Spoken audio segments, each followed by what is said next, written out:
Okay, today we're going to look at the quadratic formula, and this is one way to solve a quadratic equation. And so far we've learned a few different ways to do this. One way is factoring, another way is completing the square, and now we're going to look at using the quadratic formula. And many of you may have learned the song. It's to the tune of Pop Goes the Weasel. But the quadratic formula is x equals negative b plus or minus square root of b squared minus 4ac all over 2a. So let's do a couple of examples, solve them, and then we'll kind of see what that tells us about the answers here. So let's solve this one. And it's just kind of, if you got the formula, you plug the stuff in, and it spits out the answers. So let's do it. So first thing we need to do is identify what A, B, and C are. So in this case, A is going to be 2, B is negative 15, and C is positive 18. So it's x equals negative 15, so positive 15, plus or minus the square root of negative 15 squared minus 4 times a times c all over 2a. So all over 2 times 2.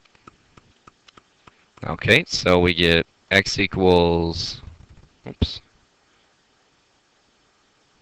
15 plus or minus the square root of, this is 225 minus 144. Like watching a chef on a cooking show, I got the answers ahead of time. And so we get x equals 15 plus or minus the square root of 81 all over 4. And we know the square root of 81 is 9. So here's where we get two possible answers. Remember, it's x squared. We got to have two answers. So the one is 15 plus 9 over 4. And the other is 15 minus 9 over 4. So 15 plus 9 is 24. 24 divided by 4 is 6. So one of the answers is x equals 6. The other answer, 15 minus 9, is 6. 6 divided by 4 is 3 halves, or 1.5. So our two answers here are x equals 6 and x equals 3 halves. So those are the two answers. All right, so let's move on to the next one. This one, we've got 6x squared plus 36x plus 54. And, I encourage you to do this on your own. Pause it and just make sure you get the same answer as I, or work along with me as I do it. Okay, so negative x equals negative b, so negative 36 plus or minus the square root of 36 squared minus 4 times 6 times 54 all over 2 times 6. And then we get x equals negative 36 plus or minus the square root of 36 squared, which is 1296, minus 4 times 6 times 54 is also 1296, all over 2 times 6, which is 12. So we get x equals negative 36 plus or minus 0 over 12. Well, the square root of 0 is 0. So I guess technically let's write out one more step. X equals negative 36 plus or minus 0 over 12. Okay, so we're going to have two possible answers here. We're going to have negative 36 plus 0 over 12 and negative 36 minus 0 over 12. Okay, well, negative 36 plus 0 over 12 is negative 36 over 12, which is negative 3. And negative 36 minus 0 over 12 is also negative 3. So I said you have to have two answers, but those two answers could be the same. So there are two answers here, it's just that they're both negative 3. So x equals negative 3 is the two answers, Okay, and then last one here, let's look at one where the answers don't come out quite so nicely. So we get x equals negative 4 plus or minus the square root of 4 squared minus 4 times 2 times 5, or sorry, negative 5, all over 2 times 2. And one of the things that a common mistake I see, when I say all over, that doesn't mean both sides, that just means the right side. So x is not over 4 here.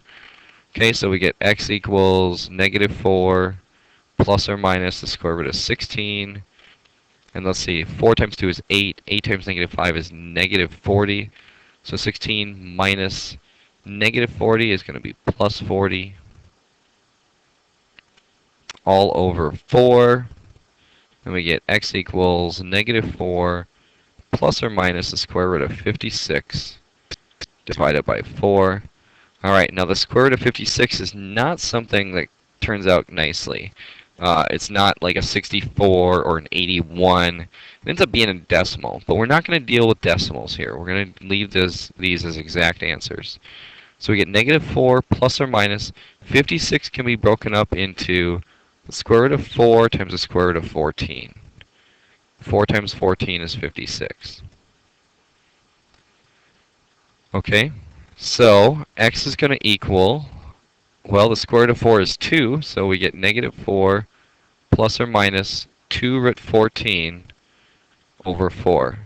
And square root of 14 is as simplified as it can get, because that's 7 times 2, and neither of those are nice square numbers.